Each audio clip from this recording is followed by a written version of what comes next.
செய்தியை பார்க்கிறோம். கரூர் கூட்ட நெரிசல் சம்பவம் தொடர்பாக உச்சநீதிமன்றத்தில் விசாரணை என்பது தொடங்கி இருக்கிறது.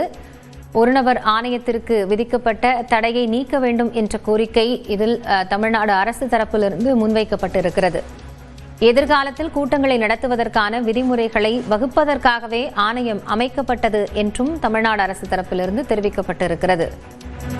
கரூரில் கடந்த செப்டம்பர் மாதம் 27ஆம் தேதி தாவேக தலைவர் விஜயின் பரப்புரையின் போது ஏற்பட்ட கூட்ட நெரிசலில் சிக்கி 41 பேர் உயிரிழந்த விவகாரத்தில் சிபிஐ விசாரணை என்பது நடத்தப்பட்டு வருகிறது.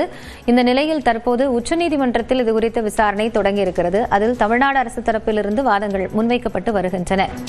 மிக முக்கியமாக ஒரு நபர் ஆணையத்திற்கான தடையை நீக்க வேண்டும் என்று தமிழ்நாடு அரசு வழக்கறிஞர் வில்சன் கோரிக்கை முன்வைத்திருக்கிறார். ஆணையம் அமைக்கப்பட்டதன் நோக்கமே இதுபோன்ற அரசியல் கட்சிகள் நடத்தப்படக்கூடிய கூட்டங்களுக்கு விதிமுறைகளை வகுப்பதற்காகவே என்ற ஒரு வாதத்தையும் அவர் முன்வைத்திருக்கிறார்.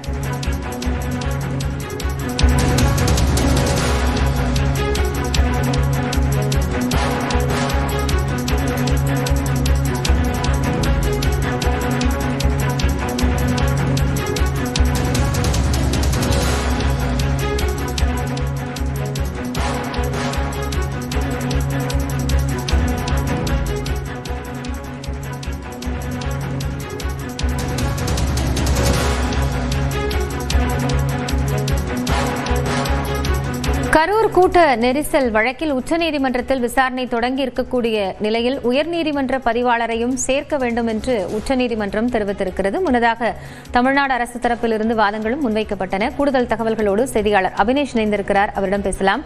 அபினேஷ், என்னென்ன விஷயங்கள் எல்லாம் முன்வைக்கப்பட்டது? உச்சநீதிமன்றம் என்ன தெரிவித்திருக்கிறது? கரூர் கூட்ட நெரிசல் உயிரிழப்புகள் விவகாரம் தொடர்பான வழக்குகள் மீதான விசாரணை உச்சநீதிமன்றத்தில் தற்போது விசாரணை தொடங்கி நடைபெற்று வந்தது.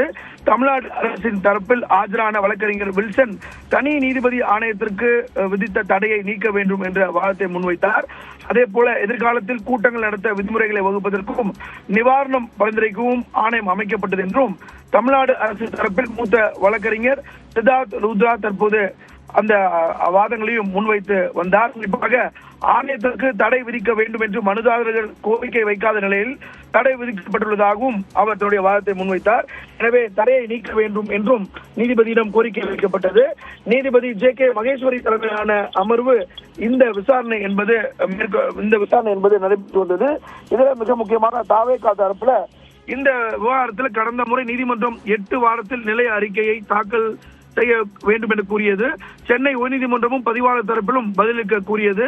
அதே வேளையில் இந்த கரூர் சம்பவம் விவகாரம் தொடர்பான விசாரணை என்பது தற்போது நடைபெற்றுக் கொண்டிருப்பதாகவும் தாவேகா தரப்பு தெரிவித்திருந்தது. இதில் நீதிபதிகள் சென்னை உயர்நீதிமன்ற பதிவாளர் தரப்பில் வழக்கறிஞர்கள் ஆஜராகியுள்ளன என்கிற கேள்வியும் எழுப்பியிருந்தாங்க. சென்னை உயர்நீதிமன்ற பதிவாளர் தரப்புல பதிவாளருக்கு நோட்டீஸ் பிறப்பிக்காத காரணத்தினால் இந்த விவகாரத்தில் இதுவரை பதில் அளிக்கவில்லை என்றும் சென்னை உயர்நீதிமன்ற தரப்பில் சார்பில் தெரிவிக்கப்பட்டது. இதில் நீதிபதி சென்னை உயர்நீதிமன்றத்தில் எதுவும் சரியில்லை, அங்கு நடப்பது எதுவும் எங்களுக்கு சரியாக தோன்றவும் இல்லை என்றும் அது குறித்து வேறு எதுவும் நாங்கள் கூற விரும்பவில்லை என்றும் நீதிபதி ஜே.கே. மகேஸ்வரி தெரிவித்திருந்தார். இந்த நிலையில் தமிழ்நாடு அரசின் சார்பில் ஒரு நபர் ஆணையத்திற்கு தடை விதிக்க வேண்டும் என்று மனுதாரர்கள் கோரிக்கை வைக்காத நிலையிலும் உச்சநீதிமன்றம் ஆணையத்திற்கு தடை விதித்துள்ளது. எனவே தடையை நீக்க வேண்டும் என்று வலியுறுத்தினர். அதே போல தமிழகத்தை பூர்வீகமாக கொண்ட அவர் அல்ல, ஆனாலும் தமிழக பிரிவை சேர்ந்த IPS அதிகாரி அவருடைய தலைமையில் வைக்கப்பட்ட சிறப்பு புலனாய்வு குழுவில் அரசின் தலையீடு இருப்பதாக கூறுவது தவறானது என்றும் தமிழ்நாடு அரசின் சார்பில் ஒரு கோரிக்கை என்பது தரப்புல வைக்கப்பட்டது. அதாவது குறிப்பாக உயர்நீதிமன்றத்தால் அமைக்கப்பட்ட சிறப்பு விசாரணை குழுவில் அரசு என்று ஒரு திறமையான அதிகாரிகள் தலைமையில் அமைக்கப்பட்டது என்றும் அரசு தரப்பில் ஒரு பல்வேறு வாதங்கள் முன்வைக்கப்பட்டது.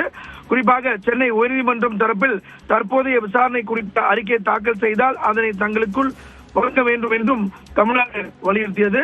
சென்னை உயர்நீதிமன்ற பதிவாளர் வழக்கை இணைக்கவும் உச்சநீதிமன்றம் தற்போது உத்தரவிட்டிருக்கிறது. கரூர் சம்பவம் விவகாரத்தில் சிபிஐ விசாரணை மற்றும் இழப்பீடு கோரி மதுரையை சேர்ந்த கே ரமேஷ் தொடர்ந்த மனு மீதும் நோட்டீஸ் வழங்கியிருக்கிறது.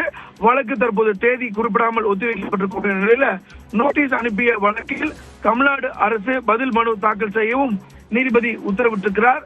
அதே போல சென்னை உயர்நீதிமன்றம் முன்னதாக கரூர் சம்பவம் தொடர்பாக ஒரு ரிட் மனுவை விசாரித்ததில் குழப்பம் உள்ளது, சில தவறுகளும் இருப்பதாக நாங்கள் கருதுகிறோம் என்றும் நீதிபதிகள் குறிப்பிட்டிருக்கிறாங்க.